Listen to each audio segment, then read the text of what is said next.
Pinabulaanan ng White House sa mga kumakalat na ulat na binigyan ni President Donald Trump ng ilang araw ang Iran upang magsumite ng kanilang proposal sa gitna ng umiiral na tigil putukan.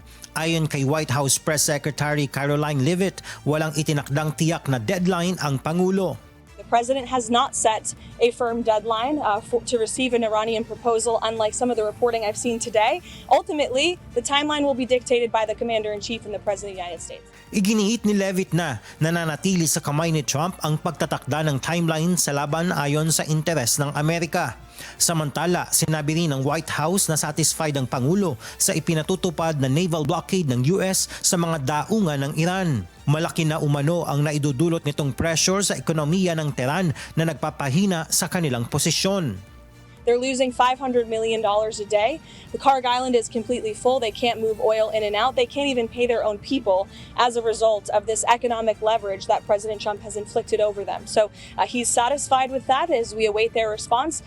Nanawagan din ito sa Iran na makipagkasundo na at magkaroon ng iisang posisyon sa laban. The president chose to extend the ceasefire because it's Iran who needs to get their acts together. The United States and President Trump have been very clear in our demands and our red lines and what we need to see in the best interest of the American people and our country and our allies from the very beginning. Ito ay gitna ng anya ay magkakaibang pahayag ng mga opisyal ng Tehran sa social media na iba sa tono na ipinakikita ng mga ito sa pakikipag-usap sa negotiating team ng Amerika. You guys all see a lot of different messaging coming out of Iran, a lot of different rhetoric and language from them. I would caution you to take anything that they say at face value. What we've seen is that what they say publicly is much different than what they concede to the United States and our negotiating team privately. Sa panig naman ng Iran, sinabi ni Iranian President Masoud Pezeshkian na nananatili silang bukas sa negosasyon.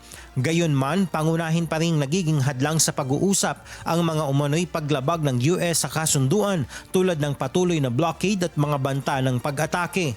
Sa kabila nito, nananatiling nakahold ang mga usapan sa Pakistan habang patuloy ang panawagan ng iba't ibang bansa, kabilang ang Germany na samantalahin ang ceasefire para sa diplomatikong negosasyon. Jovic Bermas, humahataw sa balita ngayon.